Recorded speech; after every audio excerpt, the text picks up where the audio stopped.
그날 아침 제 아들은 운동화 끈을 2번이나 다시 묶었어요. 왠지 모르게 이상하더라고요. 평소엔 그냥 슬리퍼 신고 나가던 애였거든요. 근데 그게 마지막이 될 줄은 몰랐죠. 스쿨존이었어요. 불법 유턴을 한 차가 제 아이를 그대로 치고 달아났어요. 차는 멈추지 않았고 아이는 눈을 감았어요. 제 아들을 죽인 사람은 감형을 받았고 저는 매일 그 얼굴을 찢어버리는 상상을 했습니다. 기도요?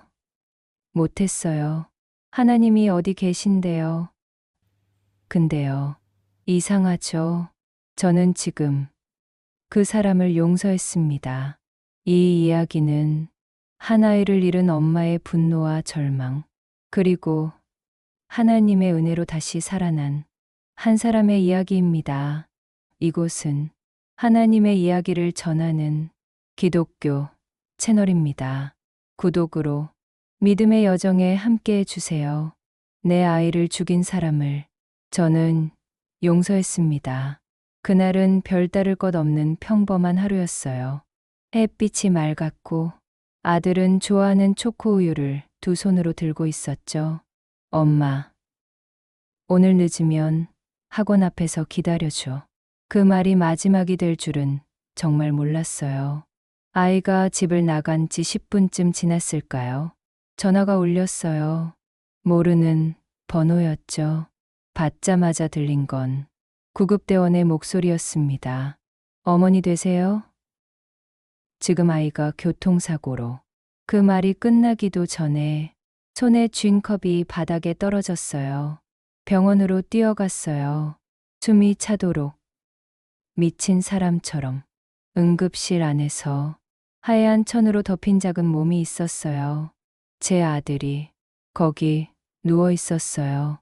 얼굴엔 피가 말라붙었고 입술은 창백했어요. 손을 잡았는데 차갑더라고요. 왜 이렇게 손이 차? 엄마 왔어. 엄마 왔다니까. 엄마 왔다니까 일어나 봐. 의사는 이미 너무 늦었다고 했어요. 그 자리에 무너졌어요. 바닥에 얼굴을 받고 울었어요. 누가 제 머리를 쓰다듬었고, 누가 제 어깨를 토닥였고, 누가 절 끌어안았는지 모르겠어요. 아무 소리도 안 들렸거든요. 장례식은 꿈처럼 지나갔어요. 사람들이 와서 울고, 꽃이 오고, 하얀 국화 냄새가 코끝을 찔렀어요. 하지만 저는 그 모든 순간에 살고 싶지 않았어요. 아이가 없는데 이게 무슨 삶이에요.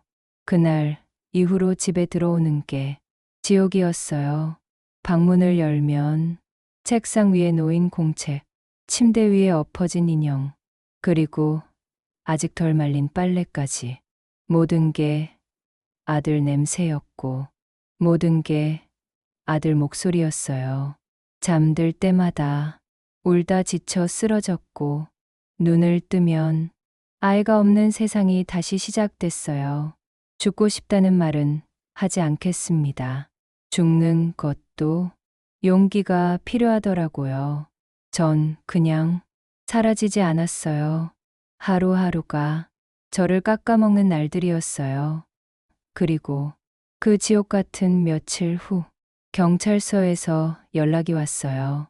가해자가 잡혔다고? 근데요, 그 전화 한 통이 제 인생의 2번째 지옥문을 열 줄은 그땐 몰랐어요. 가해자는 술에 취해 있었어요. 면허는 정지 상태였고 불법 유턴을 하다 제 아들을 들이받고 그대로 도망쳤다고 했어요. 경찰은 말했어요. 잡힌 지점은 사고 현장에서 4km 떨어진 곳이었습니다. 4km요. 제 아이는 그 자리에 쓰러졌고 그 사람은 도망쳤어요. 도망칠 수 있었고 생각할 수 있었고 브레이크를 밟을 수도 있었던 사람이 그 모든 선택지 중에 도망을 고른 거예요. 그래서 전 생각했어요. 이건 살인이에요. 하지만 판결은 달랐어요. 변호인은 가해자가 사고 이후 극심한 죄책감에 시달리고 있다. 사회적 지위가 무너졌다. 어린 자녀가 있다. 그런 말들로 선처를 호소했어요. 재판장에서 가해자는 울었어요. 근데 그 울음이 연기처럼 보였어요. 죄책감이 있었다면 차를 멈췄어야 했고 119를 불렀어야 했어요. 그 사람은 아무것도 안 했어요. 그냥 도망쳤어요. 결국 그 사람은 징역 2년을 선고받고 집행유예로 풀려났어요. 교도소에도 가지 않았어요. 집으로 돌아갔죠. 그리고 그 이후 지역 뉴스에서 그 사람을 봤어요. 한 음식점에서 인터뷰를 하고 있었죠. 힘든 시간을 보냈습니다. 하지만 가족 덕분에 버틸 수 있었습니다. 앞으로 바르게 살겠습니다. TV 속에 정장 차림으로 웃고 있는 그 사람 얼굴을 보는데 숨이 막혔어요. 저 사람은 웃고 있고 나는 지금 아들 사진 붙잡고 울고 있는데 복수하고 싶었어요. 누군가가 그 사람을 제 아들처럼 도로에 눕혀줬으면 좋겠다고 생각했어요. 그 사람 가족이 제 심정을 조금이라도 느꼈으면 좋겠다고 기도 아닌 기도를 했어요. 그땐 하나님도 미웠어요. 어떻게 이런 일이 벌어지도록 그냥 두셨냐고, 제가 뭘 그렇게 잘못했냐고 기도했는데, 예배도 드렸는데, 봉사도 하고 살았는데, 어떻게 아이를 데려가시냐고. 저는 믿음을 놓았습니다. 성경을 보지도 않았고, 교회를 지나칠 때면 눈길조차 안 줬어요. 하나님은 거기 없다고 생각했어요. 근데요, 하필 그때 그런 제 앞에 한 사람이 나타났어요. 제가 아주 오래전에 교회에서 만난 권사님이었어요. 그분이 제 손을 잡고 조용히 말했어요. 하나님은 지금도 너랑 함께 계셔. 그 말이 귀에 맴돌았어요. 그날 밤 정말 오랜만에 하나님이라는 이름을 입 밖으로 꺼냈어요. 근데 이상하게 그 순간부터 눈물이 멈추질 않았어요. 그날 밤 베개는 눈물에 젖었고 잠은 오지 않았어요. 아들의 사진을 꺼내놓고 가만히 앉아 있었어요. 괜히 혼잣말을 했어요. 잘 지내니? 거기선 아프지 않아? 대답은 없었지만 그 순간만큼은 아들이 옆에 있는 것 같았어요. 그 다음 주일 그 권사님이 또 연락을 주셨어요. 같이 예배 한번 가자. 처음엔 망설였어요. 아무 일 없다는 듯 찬송가 부르며 앉아있을 자신이 없었거든요. 근데 왠지 모르게 한 번쯤 가봐야겠다는 생각이 들었어요. 그렇게 몇 년 만에 교회 문을 다시 열었어요. 찬양 소리가 들리는데 심장이 막 두근거렸어요. 예배당 문 앞에서 발이 안 떨어졌어요. 근데 그때 어떤 아이가 저를 보고 환하게 웃으며 인사했어요. 안녕하세요, 이모. 그 말 한마디에 왈칵 눈물이 쏟아졌어요. 그 아이 목소리에서 아들 목소리가 겹쳐 들렸거든요. 결국 저는 예배당 맨 뒤에 앉아서 끝까지 고개를 못 들었어요. 그날 목사님이 했던 설교는 원수를 사랑하라였어요. 말씀은 이랬어요. 너희가 너희를 사랑하는 자만 사랑하면 무슨 상이 있으리요. 세리도 이같이 아니하느냐. 너희는 원수를 사랑하며 기도하라. 가슴이 턱 막혔어요. 저를 힘들게 한 그 사람을 사랑하라고요? 기도하라고요? 저는 그 사람 얼굴만 떠올라도 숨이 막히고 이를 악물게 되는데 어떻게 기도를 하겠어요. 그날 이후로 매주 교회에 나가기 시작했어요. 찬양은 따라 부르지 못했어요. 하지만 말씀은 들었어요.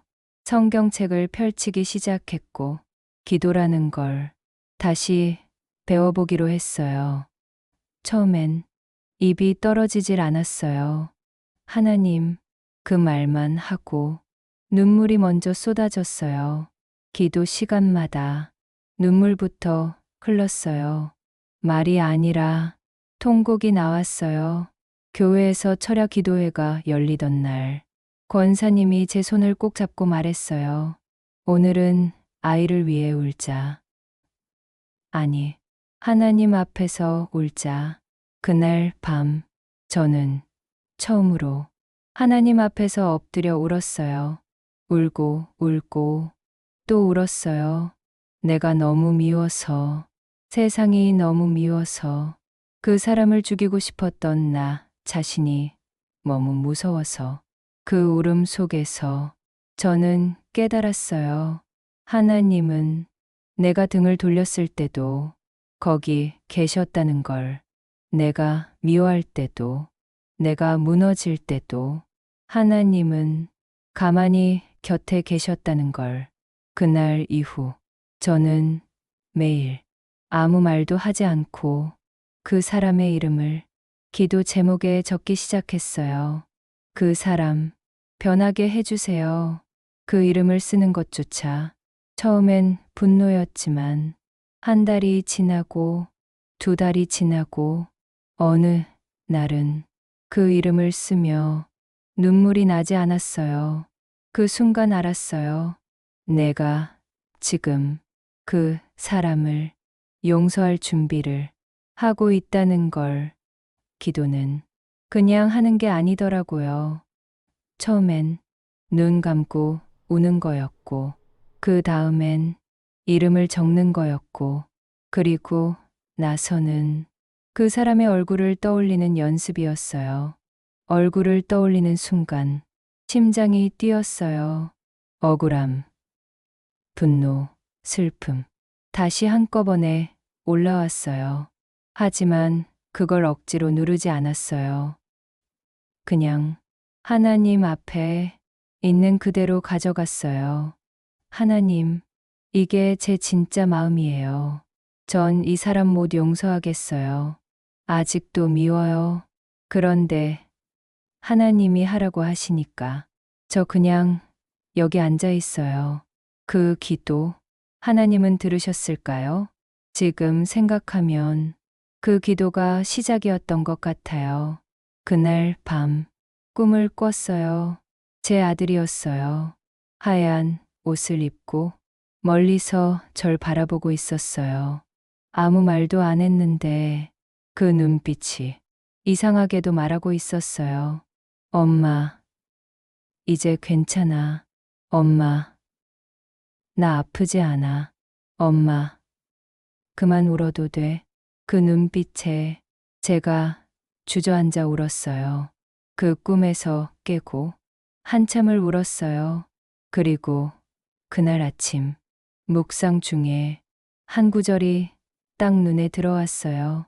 서로 인자하게 하며 불쌍히 여기며 서로 용서하기를 하나님이 너희를 그리스도 안에서 용서하신 것 같이 하라.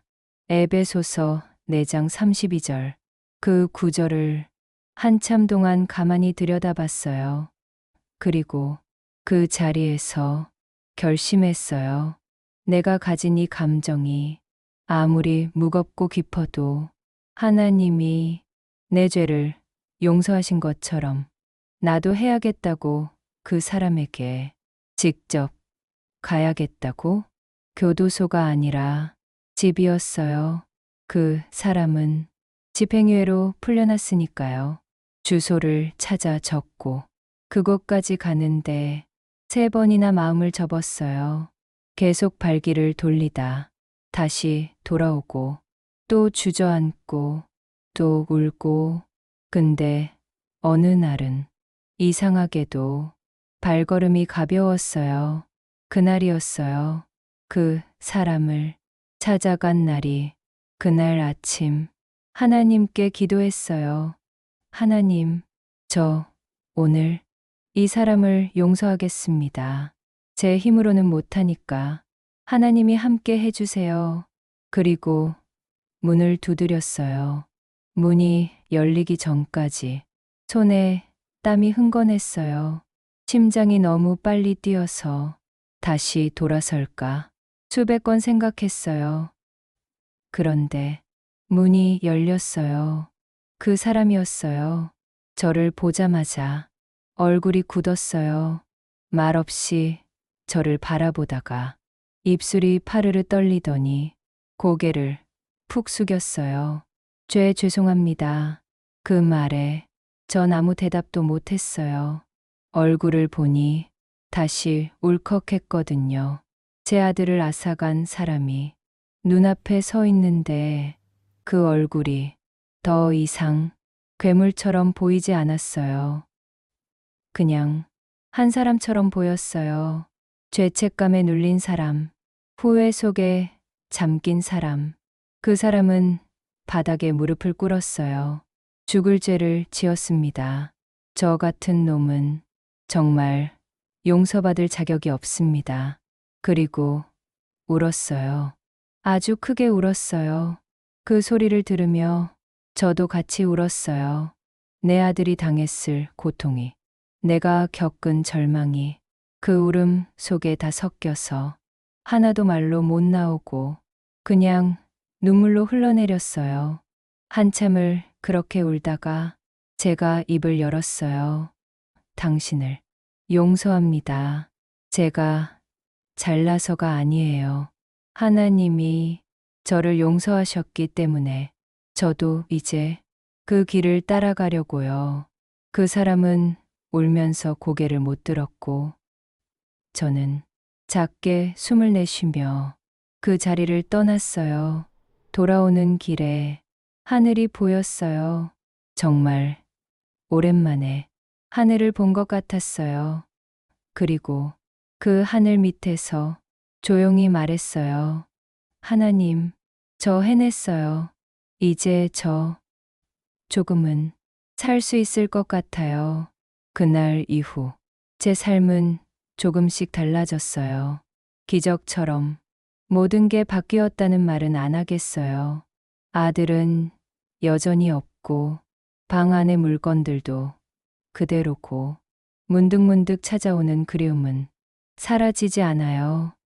하지만 더 이상 그 사람의 얼굴을 떠올리며 이를 악물진 않아요. 더 이상 하나님을 원망하지 않아요. 그날의 용서 이후 제 안에 무언가 조용히 흘러가기 시작했어요. 평안이었어요. 이해할 수 없던 말, 하나님의 평안이 너희를 주장하시리라. 그 말이 이젠 조금은 알 것 같아요. 아이의 이름으로 작은 장학재단을 만들었어요.